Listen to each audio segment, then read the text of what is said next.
facing head-on the emotions beneath the surface as we bridge from an old world of confusion and lack to a beautiful new world of freedom, abundance, and love with straightforward truth and inspired hope is what you'll find on The Charla Anderson Show.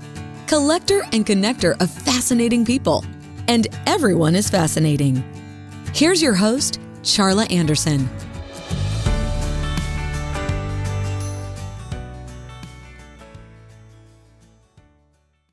Beautiful day, beautiful, beautiful souls. I'm so grateful to have you with us today here. I'm Charla Anderson, host of the Charla Anderson Show, collector and connector of fascinating people, and everyone is fascinating, especially you. I'm so grateful to have you here. We're on Win-Win Women platform. We're on Roku, Apple TV, Amazon Fire, and Podetize with podcasting soon to be out there everywhere. And I'm so grateful that you would take the time to take a listen here. It's May 24th, 2023. And I'm going to do my little breathing exercise that I do at the beginning of every show. And after that, then I'm going to introduce you to one of the most incredible people in my personal life, my niece, beautiful niece, Emily Hooks. And we'll learn all about, both of us were there when she was kidnapped. So we're going to come back in and share some of that story and share the story of redemption around all that. So first, we're going to start with our little breathing exercise. It's like a 22-second mini vacation, a little mini meditation. And we're going to breathe in for 7 seconds, calm. We're going to hold for 4 seconds, and then we're going to breathe out gratitude for 11 seconds. So join me with that, and then we'll get on with our show. So here we go. Breathing in, calm.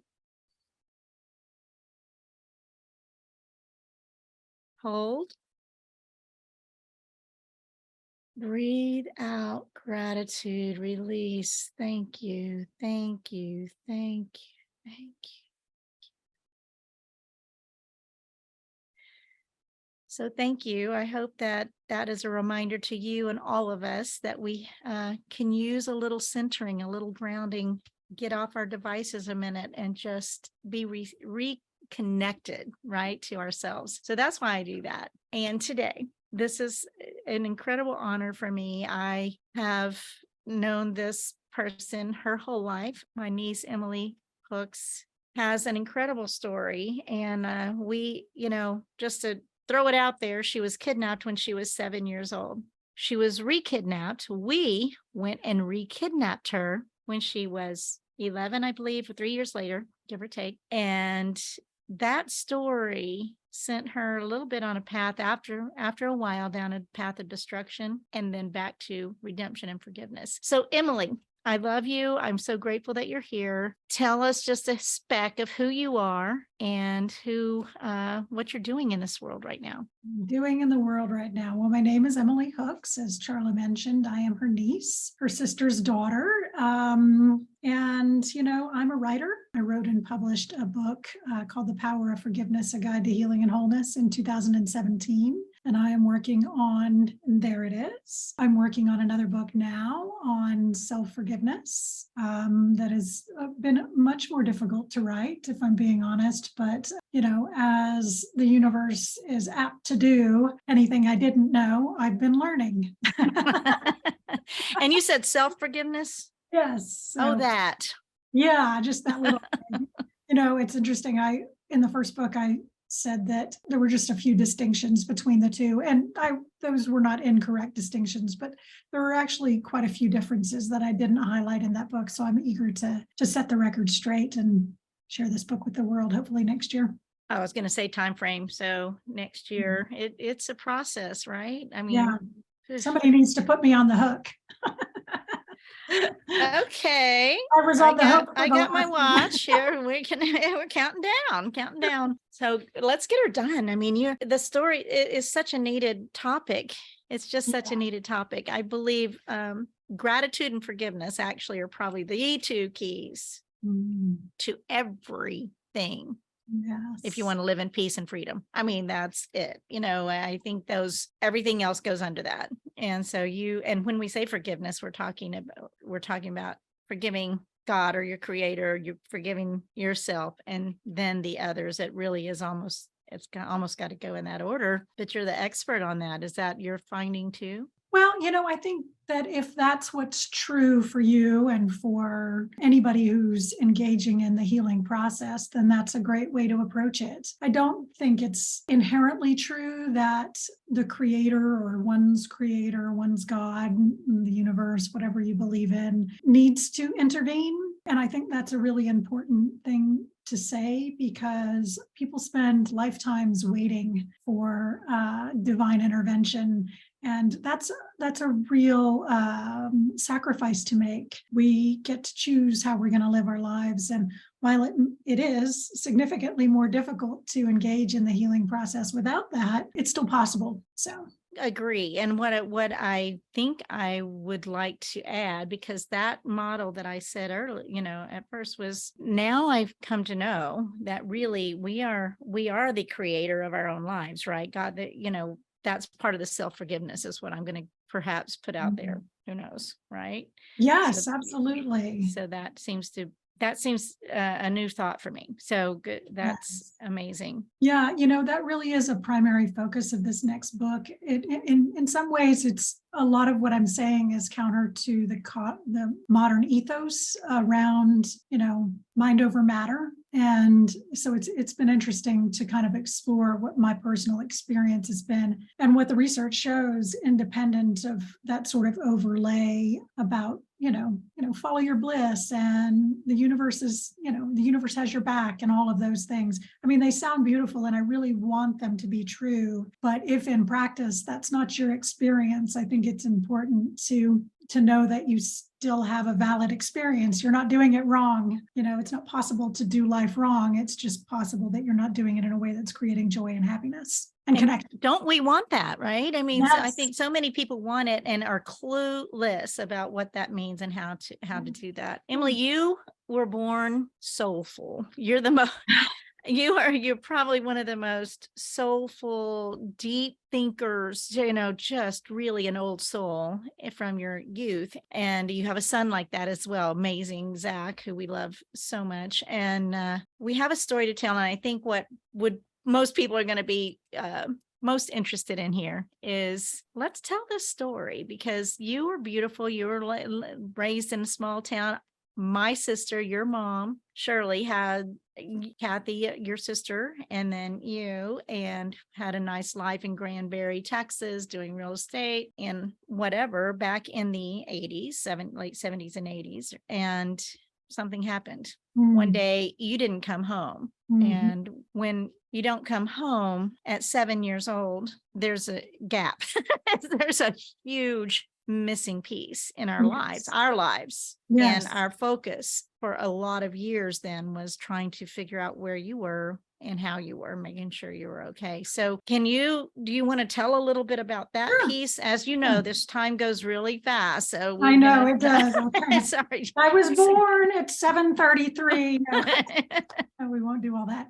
I do want to just reframe a little bit before we get started and say that I think even more so than for my experience. So, we can get to the chaos that I reaped later in my life after we tell this part of the story.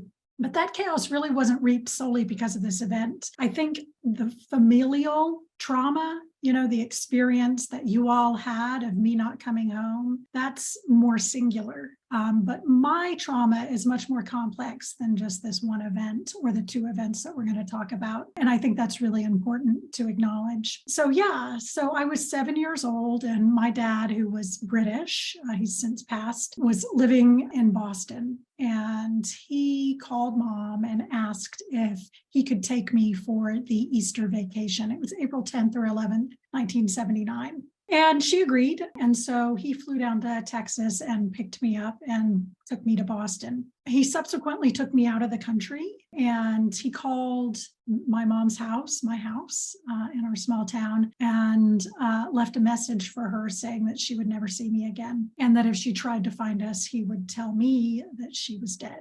I think knowing that little piece is important to a window into understanding sort of the mental illness and twisted way of seeing the world that my father experienced. That's real. He was, in some ways, he was an important part of my development in a positive way, believe it or not, but he was also a very unwell human being. And he really created chaos for my mom, which is the most heartbreaking part of the story.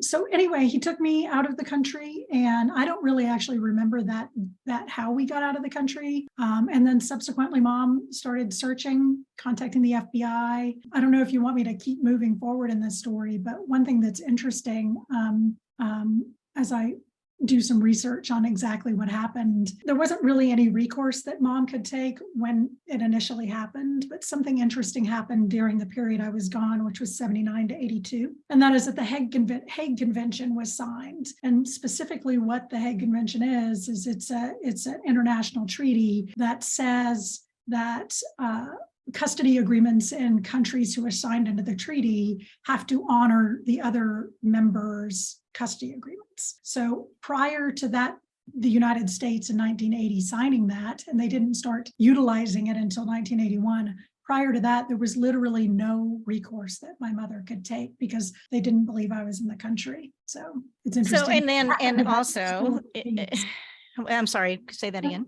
I said it's interesting to tap into that historical piece of it. That's true. And that's a piece that was out of my realm, wasn't really paying attention to that as much. I mean, we were all desperate looking for you. And another thing to think about that really was an issue was, what if we got you back, when we got you back? And this was a little bit later on when we found out, but where you were, that you were out of the country, but you didn't have a passport. I mean, there was a lot of things that were having to go on, and we were writing letters. There was Jim Wright, the Speaker of the House. There were so many people that were looking for you and assisting in that process. And you're a mother, I'm a mother, and I can't fathom having my child disappear and then be threatened that you would be told she was dead. So that manipulation, that horrific overcurrent of all of it is really devastating. And so you ended up in a boarding school in England, is what I understand, right? So if we just do that story. Towards the end of my tenure there, I was in a boarding school. I actually went to 5 different schools while I was there. At the time, I wasn't understanding why that was, but retrospectively, he was obviously trying to hide me. He didn't know what was happening on your side of the world as far as looking for me and being active in the country over there. So yeah, but I did end up on the Welsh border in a small boarding school. And then my perspective, here I was, I'm your aunt, and we were in Houston, and your mom was up in a small town, North Texas. And, it was not in my face every day, but it was in my heart. Right. And so I ran across a book, and I got very spiritually minded in the beginning of 1982. And I was, as a flight attendant, I was traveling and back and forth, but I ran across a tiny book and I looked for it. I was hoping I could find it to just show, but The Power of Positive Praying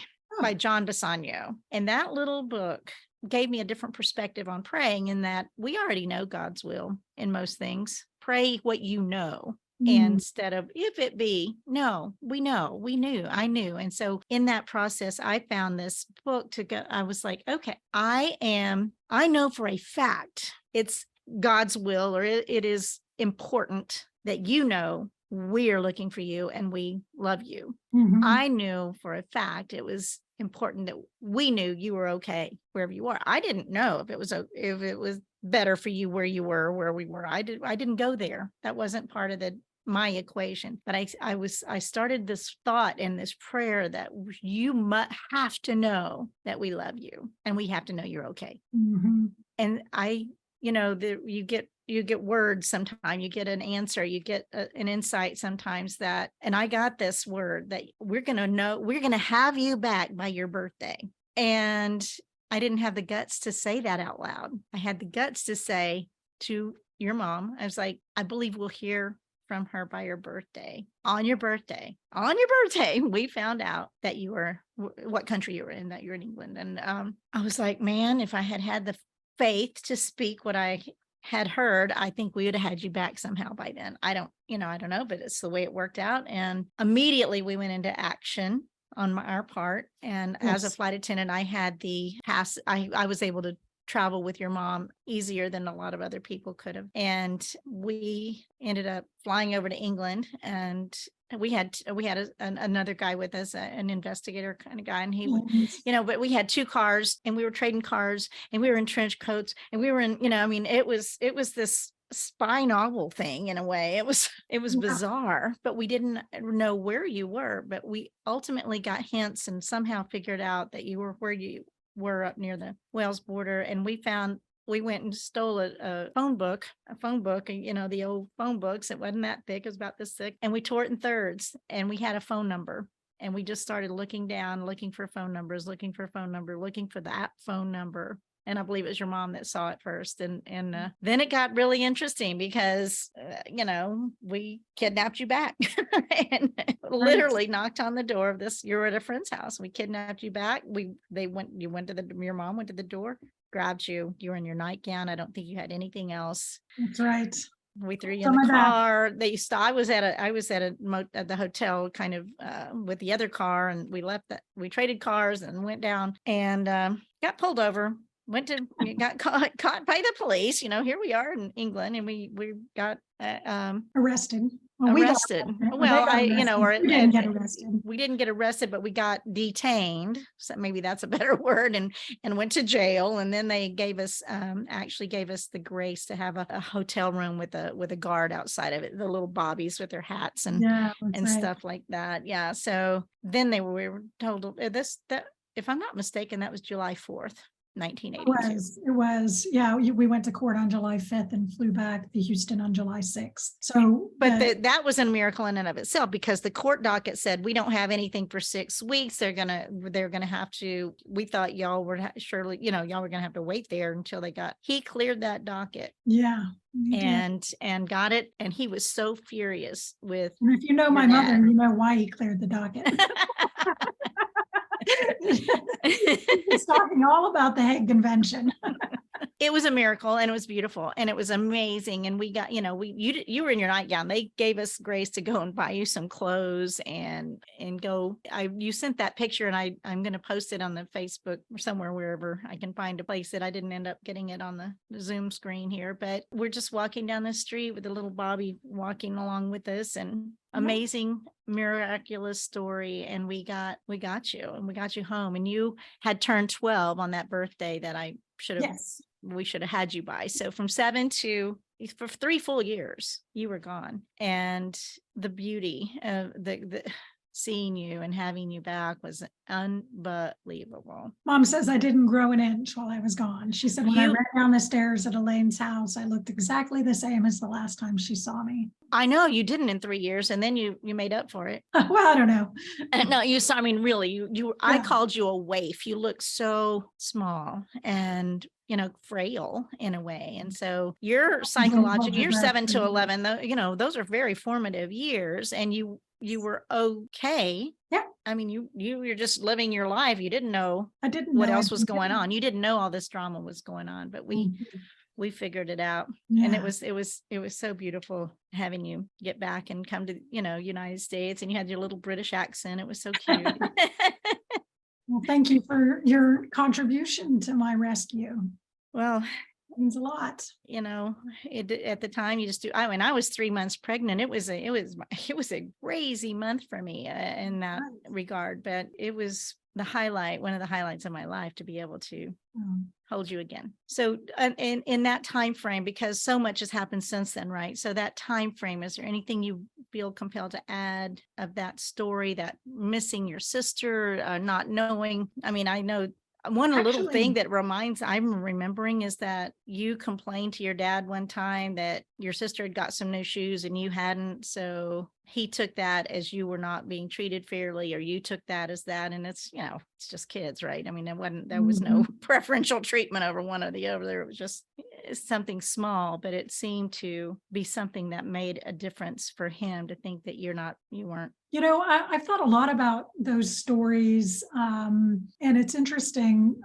our disposition, our personalities. So I actually didn't know that story about the shoes, but it does sound like something I would have said. But what I do remember doing, and the reason I remember this is because it was so consequential in my mind, not in reality, was I called him a week or two within a few weeks before he came to Texas and took me, and said we didn't have any food in the house. In reality, we obviously had food in the house. We just didn't have the food I wanted. And what that did for me was really made it very easy for me to blame myself for what had happened. And so, that's just one of the reasons I'm writing a book on self-forgiveness, is that some of us we're wired that way. We're wired to take 100% responsibility when that's just not the way life works.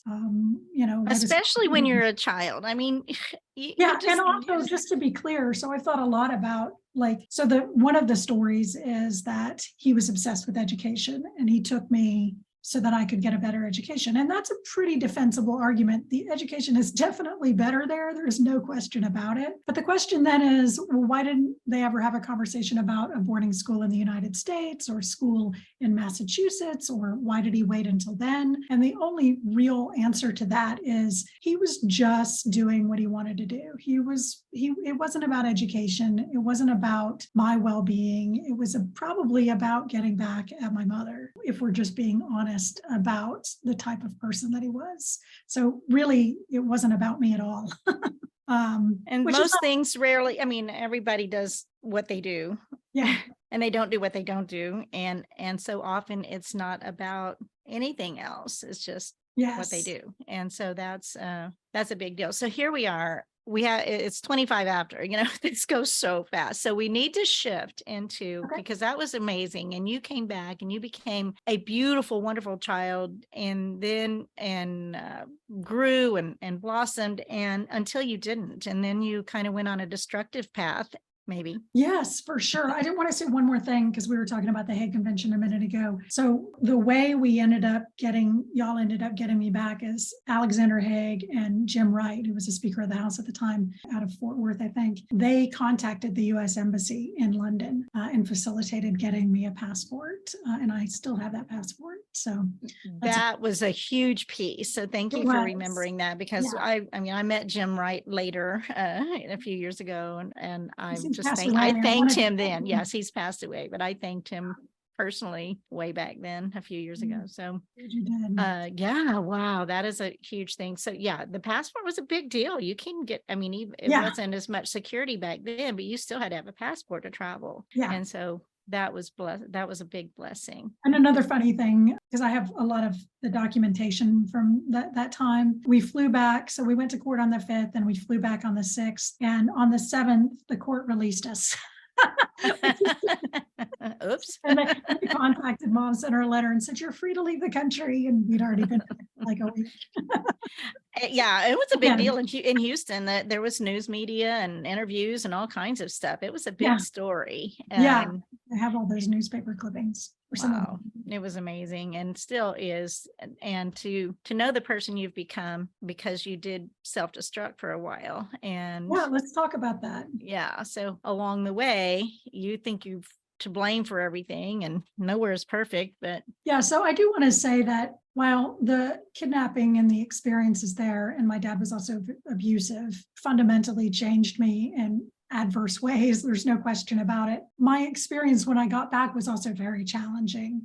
And I think that was a consequence of the time as much as anything else, understanding trauma and how to treat trauma and the needs of a traumatized child, like that traumatized. I don't think we understood those things back then. Certainly in our family, we didn't. Thank goodness we do now. And our kids and our grandkids can do better. So, it was a series of unfortunate events, even after I got back, unfortunately. And, a kid that doesn't get their needs met, they either do one of two things. They either just kind of disappear, from the world, kind of close in on themselves. And that's a certain type of person, or they just try to burn everything to the ground.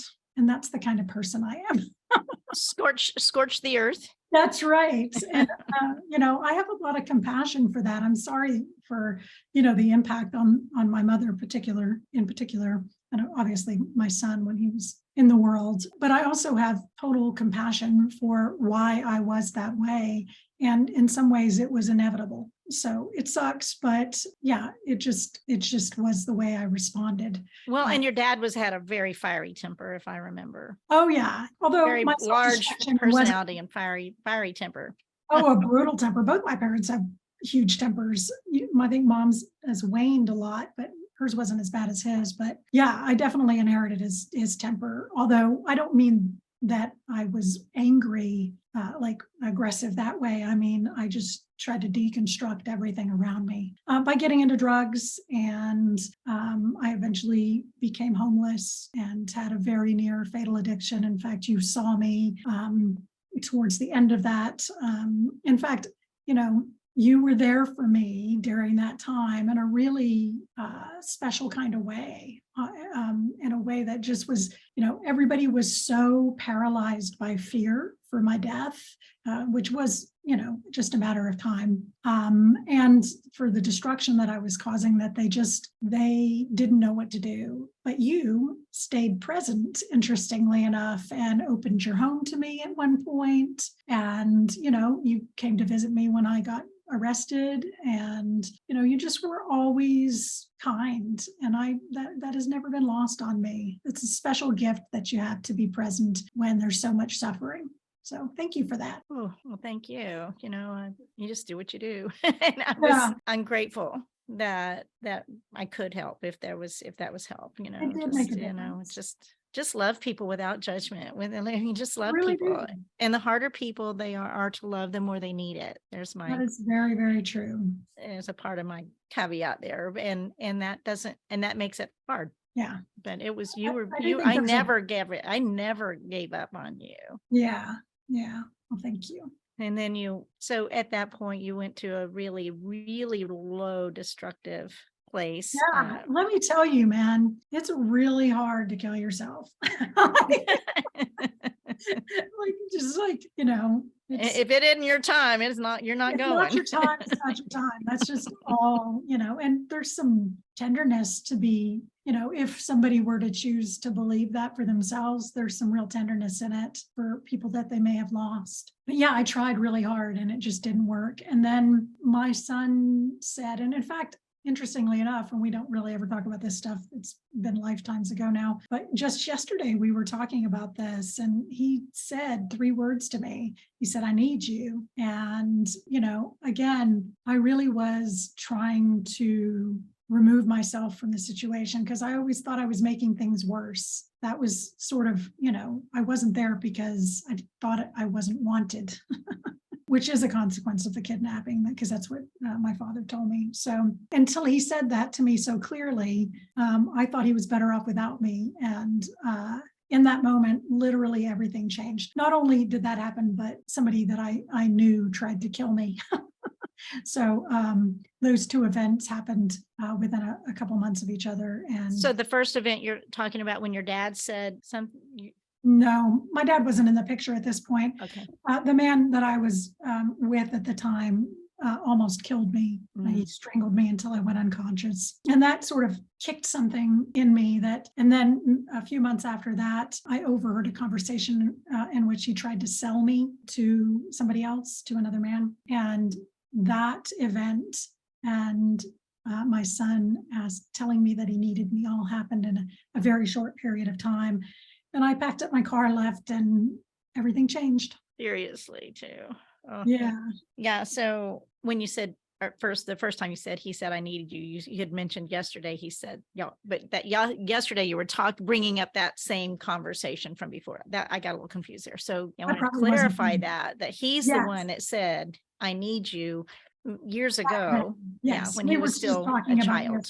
Because he said something along the lines of he didn't believe that anybody else could make a difference in somebody's addiction until they're ready. And I said, that's not true, because his 3 words changed everything for me. And you must have been ready in a way too. So, or that, who knows? I'll just say here that normally the show goes around 30 minutes and we can open it up to Q&A. We've got a couple of guests on here. It would be, if you have any questions or comments and you want to put them in the Zoom chat, we can look at that as we go, as we wind up your side of the story, because we do want to get to the power of forgiveness, which is, which we've been talking about the whole time. But your book and your, the very top line of your book, of your back cover of your book, and it was written by the founder of the Project Forgive. There's nothing that can't be forgiven. And that's a bold statement. That's right. And so when you recognize, I can't get it right there.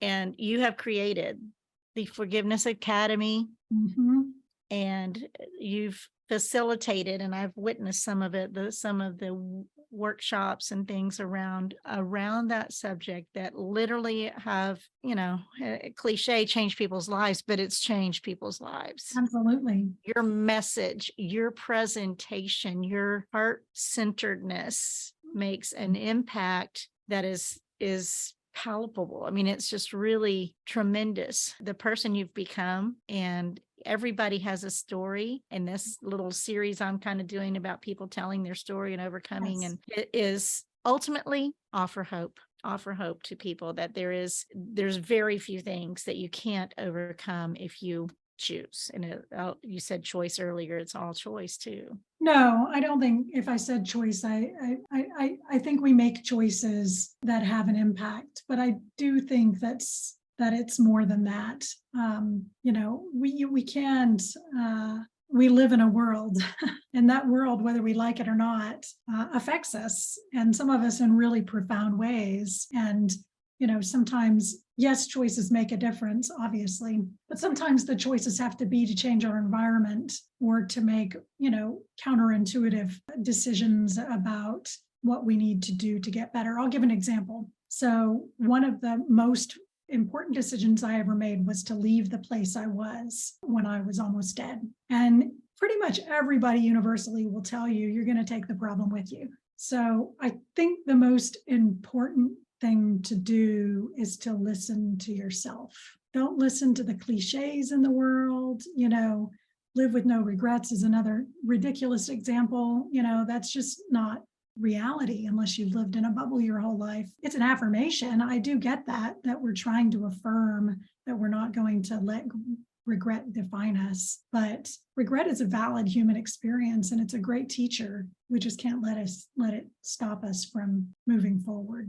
So anyway, it's more than just choice. And I like to make sure that's clear, because people can feel like they're choosing for years. They keep choosing and they keep choosing and they keep choosing, and it still isn't making a difference. And I just have so much compassion for that struggle, for the reality of the complexity of what it takes to find our own joy. And sometimes there's more to it than just one big choice. I'm not minimizing that even a little bit, but any given part of my message too is like every second we are making a choice to take this step or that step, and we don't recognize that so often cumulatively, that I'm taking a breath right now, I'm provided for, I have a choice now to take go left or go right. And most of the time we can't. If you're in a dark place, you can't see the light place to go. Yes. I think we just have a little bit of a philosophical, divergence there, because I think usually what we choose is what we would have inevitably chosen based on everything that happened before it. I don't think we're really consciously making choices like we think we are. That makes sense. It really makes sense. I recently thought about a little analogy that I really like. I like to think of healing as like dewdrops rather than a thunderstorm. So people really like to think that they can wash away trauma and mistakes, and that, just grand gestures will make a difference. And that's just not the way healing happens. Healing happens one little drop at a time. Say more about that, because I believe you've mastered, nobody gets there probably ever, but you've mastered this forgiveness piece. And I think it's a cliche, the forgiveness. Oh yeah, you got to forgive. And I It think is, people kind of brush it off as like, oh yeah, but I could never forget, are you kidding me? They did that, whatever. And you have created healing and wholeness from destruction. I mean, you literally took the steps and did the work. Yes. And it was work to become as resilient as you are. Yes. When you see a path forward, you take it one little step at a time. And when you don't, you just breathe in, this too shall pass. That's it. It's not a magic potion. It's just not being attached to the suffering that you're experiencing, not believing any story that says it's inevitable or unfixable. If you question every story that limits you, that creates suffering for you or for the people around you, and I mean question it to yourself, not necessarily out loud, because everybody's journey is their own. Inevitably, that's what life is. It is change. It is shift. One thing happens and then the other thing happens. And if we're not attached to the present circumstances, life will present other opportunities. You said, I relentlessly forgave. That was part of that was relentless is a big word. Relentlessly forgave not only, everything in your life, right? So you started transforming because you started that choosing. That was a choice to start forgiving and figuring out what that meant for you. Right. My experience when I first started a recovery journey, and I don't mean that synonymously with a 12-step program. I mean recovery from, the hard things that have happened in life, which we're all on a journey of recovery, if you think about it. If I felt that rage and that resentment, and most of the resentment was aimed towards my mother, interestingly enough, and there's a lot of research in psychology for why that is. When I felt that experience, what I mean by relentless is every time it happened, I redirected, I questioned, because at first it can just feel impossible. It's just like, I'm just steeped in rage and resentment and shame. And it's my whole experience. And the only thing I know to do is escape. I tried all the ways that you can escape. I tried desperately to kill myself, not only through addiction, but actively multiple times. And I just failed at everything else. So it's not like I had some sort of amazing revelation. I just tried everything else. Well, thank you. I mean, I'm just like, thank you. And then you also said I vowed not to live a tragic life. So when you shift and I will not live a tragic life, that was a shift, right? That you had to make that mental shift into, I want to die. And then you said, if I'm not going to die, I'm not going to live a tragic life. Is that kind of right? Yeah, it is. Part of that experience was recognizing, again, sort of interestingly enough, to bring it back full circle, the familial impact of my story. So it was a tragedy, and that the things that happened in my childhood, and in some ways that became a part of my story just naturally. And I embodied it. I really lived a sense that anything that didn't go to was good. A miracle, And so recognizing that expectation of tragedy was a part of sort of the fabric of who I was it was a powerful shift to get to choose it. Now, again, to go back to choice, I did make that initial choice, but I still make that choice. That fabric is still a part of who I am. I just have to wake up every day and decide how much I'm going to live it. And when I do live it, to just breathe in that presence and still have compassion for myself. I love the compassion for yourself, because so many of us tend to be so hard on ourselves. Yeah, why did I do that? And whatever. And just live with the grace, right? And another thing, I just pointing out things that I remember or saw that you have written, as you believe, as we heal, the world heals. So, when I buy a candy bar for somebody, I believe that, and give them a hug or offer a hug or an elbow bump, whatever, the energy shifts, right? And so I think that's what you're talking about here, that as our energy rises, the world, it apparently, anytime you ratchet up your energy, it really affects thousands and thousands of people energetically in the world. Yeah. What do you meant by that? I think that's, I don't know the extent of the impact, but I do think it makes a difference. I don't think we'll ever know the extent till, there's something called a Bema that I saw. It was a religious thing, but it was, every person that you impacted that impacted others, they all stand up in Judgment Day or whatever. And you had no idea, and you could never follow that chain. But I believe that when we choose to choose joy, to choose to love people around us, even if they're hard to love, it impacts more than just us. Yeah. Tell me your favorite quote. So my favorite quote is, whoever can see through fear will always be safe. It's from the Tao Te Ching, which I read every day for about 18 months a few years ago. It's hard to get through, but that's huge. So what does that mean for you? Whoever can see through fear. What it means is that the fear is an illusion. If you can see the sky through the clouds, then you can see what's actually true. So that's beautiful, truly. So we're down to the last 10 minutes here. I can't believe. And so if anybody that's on live wants to put into the chat, Emily's offering a free audio book to send to you. So put your email, yes, I want the book in the Zoom chat and your email address, and she will send you a free audio book of The Power of Forgiveness, a huge gift for you and yours. And if you're listening on the replay, which more people will, direct message me, Charla at charlaanderson.com, and I will get the book. Yeah. I will share that with her. Does that make sense? Did that make sense? That made perfect sense. Okay. So if you want a free audiobook of The Power of Forgiveness from Emily J. Hooks. You want to listen to this voice for 10 hours. Oh, is it 10 hours? I don't know how long it is. Maybe it's probably 6 hours. But you sat there. I mean, that's a commitment. It's quite a process. And I love when people do their own audiobooks. My little book is 25 minutes, 25 minutes, and it seemed like long. Such a sweet little book. It really is. Short and sweet, right? But so as we move forward, if anyone chooses, if you listens to this at any point and we're still kicking, we'll be happy to send you an audiobook of this amazing book. And once you get connected with Emily, your website is emilyjhooks.com. So there is an amazing, beautiful website. Yeah, a contact form. If somebody wanted to reach out to me, they can. I'm working on a workbook called The Grudge Detox. I think that's really needed right now, post-pandemic. I think people are just a little grumpy. So, and it's a simpler process to kind of let go of those small grievances, although they can have a profound impact on your life if it's a habit. I'm working on that and a course and the other books. So stay tuned.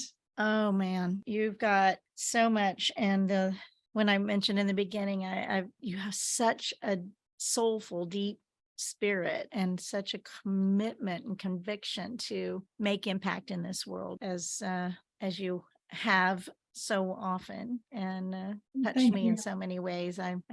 We don't see each other enough, but we will more. And the holidays, you never know. Yeah, you gotta show up at the holidays and get good food and that's right. Good family. And so things are settled. I feel like things are more settled. It's been such a journey, and your mom and your sister, ultimately the family is Healed. Doing well and really fun. There's a lot of fun now in this family, in this environment. And I'm grateful for you for all of that. So tell us, your biggest, most important message, if there's anything left that you want to share about. You're going to set me up here, huh? One more profound statement. You're so full of them. We might as well embellish them. Gosh, I don't have another.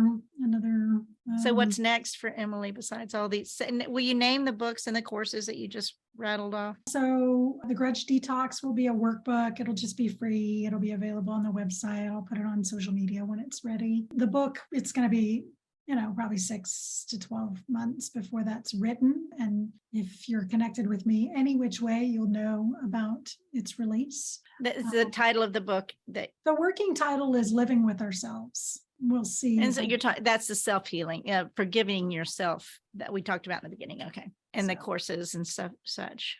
Yeah. So you have the Forgiveness Academy, and you were really doing some amazing things. And you are a speaker, extraordinary speaker. And you never know when that opportunity comes back again, and I'm sure you're open to doing that because Sure.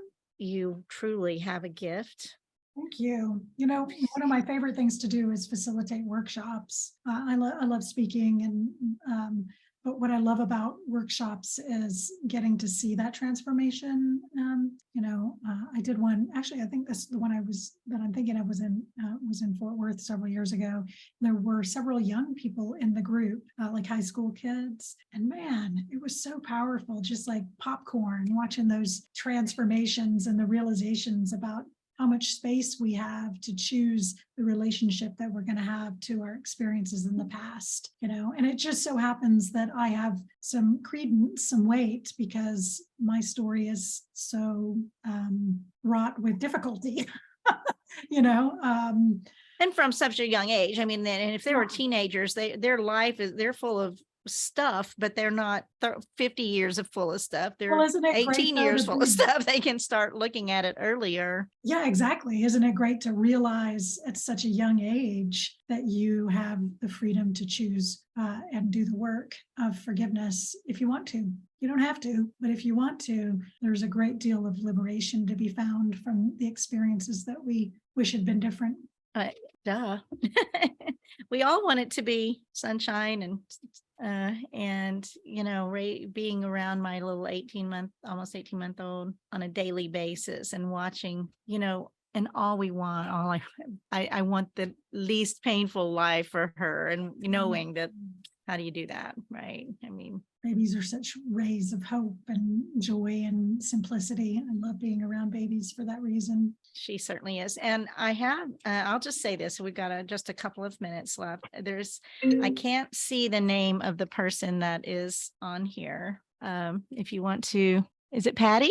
Oh, is it? Oh, hi. Nah, this is Patty Gray. She wrote a book. Okay, I couldn't tell who it was without my looking closer. So she's going to be my guest in July 12th. She's got a huge stories of overcoming. So I'm grateful for you to see how it looks from that side, because it's an interesting dynamic here. So you can unmute if you want to say anything. That's so funny. I didn't plan to be on. Well, it's all right.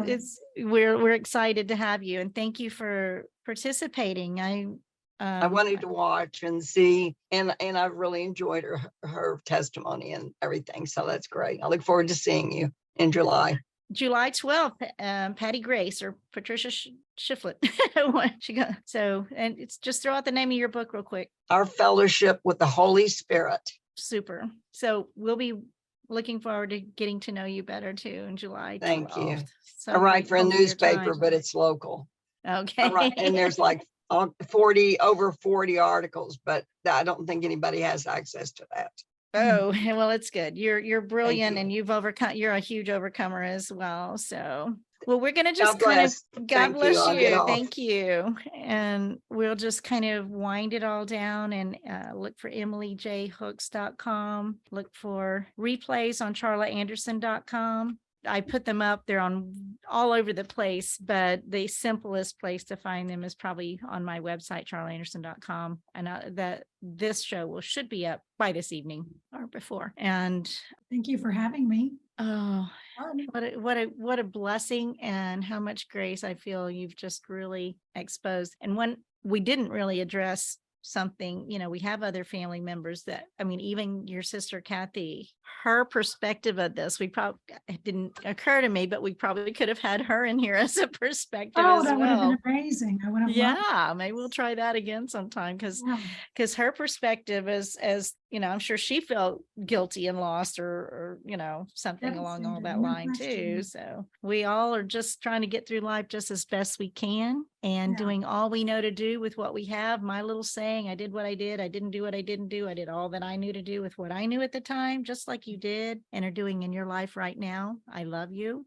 kind of call it a forgiveness release. Mm. My blog that I am working to do, I've got daily, monthly sayings of the month or values of the month. And I just finished writing the one for June is forgiveness.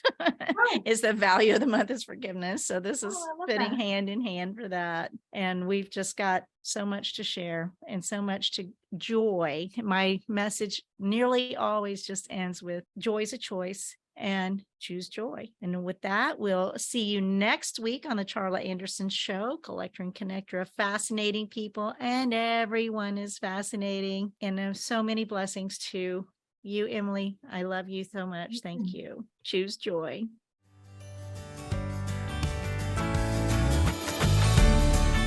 Parting is such sweet sorrow. The Charla Anderson Show, encouraging you to stand strong and courageous with bold faith, no fear, immense hope, kindness, and love, especially towards yourself. Visit charlaanderson.com for replays, blogs, and more on her ever-expanding website, as well as watch her live TV show on winwinwomen.tv, Roku, Apple TV, and Amazon Fire. And so that we can continue learning together and growing this community of beautiful souls, we invite you to share the Charla Anderson Show with your circle of friends. Until we meet again next week, remember always, choose joy.